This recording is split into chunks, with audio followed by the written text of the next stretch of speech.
قال الله عز وجل تعاونوا على البر والتقوى ولا تعاونوا على الإثم والعدوان।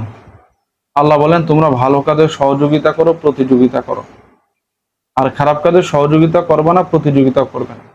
আর ভালো কাজ যারা করবে তাদের সেই ভালো কাজে আমাদের কিন্তু সাধুবাদ জানানো, ধন্যবাদ জানানো এবং তাদেরকে উৎসাহ দেওয়া দরকার। আমরা কি দেখি আমাদের দেশে যারা ভালো কাজ করে তাদেরকে তো উৎসাহ দেয়ই না, আমরা আরো তাদের বেশি বদনাম, তাদের ব্যাপারে গীবত শিকায়েত এবং তাদের যত মন্দ কথা আছে, মন্দ গালিগালাজ আছে সেগুলি আমরা করি। বাংলাদেশ বিরোধী দল অর্থাৎ জামাত ইসলামের সম্মানিত আমির সাহেব তিনি যেটা ওনার সংসদীয় যে মাসিক বেতন সেইটা একটা কওমি মাদ্রাসার জন্য তিনি উৎসর্গ করে দিয়েছেন, যে এই বেতন আমি তুলব না, এটা সরাসরি মাদ্রাসার উন্নয়ন পারপাস যাবে।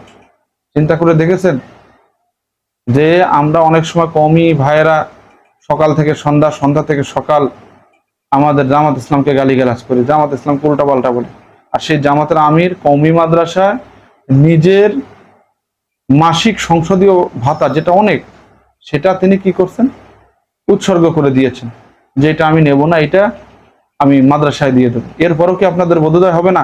এরপরও কি আপনারা সমালোচনা করবেন?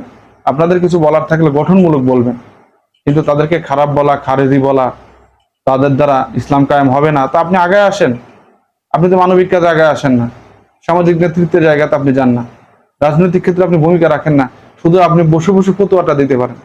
ভাই আপনি ফতোয়া দেন, পাশাপাশি কাজেও কিন্তু মাঠে ময়দান নামতে হবে।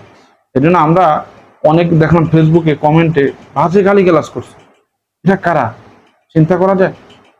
এই জন্য আমরা আমাদের জামাত ইসলামের সম্মানিত আমির সাহেবের এই ভালো কাজকে আমরা সাধুবাদ জানাই। এটার জন্য কিয়ামতে তার জন্য নাজাতের উসিলা হয় এবং আমরা যেন এরকম ভালো কাজে এগিয়ে আসতে পারি।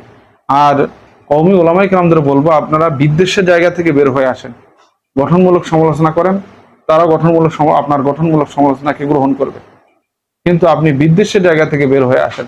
আর একজন ব্যক্তির কারণে পুরা কওমকে খারাপ মনে করা, মানে একটা সংগঠনকে খারাপ মনে করা কিন্তু ঠিক না। তারা তো বলছে যে মৌলানা মওদুদুর রাহিমাহুল্লাহ রাজনৈতিক নেতৃত্বের কিছু কিছু জিনিস তারা গ্রহণ করে, কিন্তু তারা তো তাদের মাযহাবী ইমাম না, ফিকারও ইমাম না। এরপরেও আপনারা আর কি বলতে চান? হ্যাঁ, দুঃখজনক বিষয়।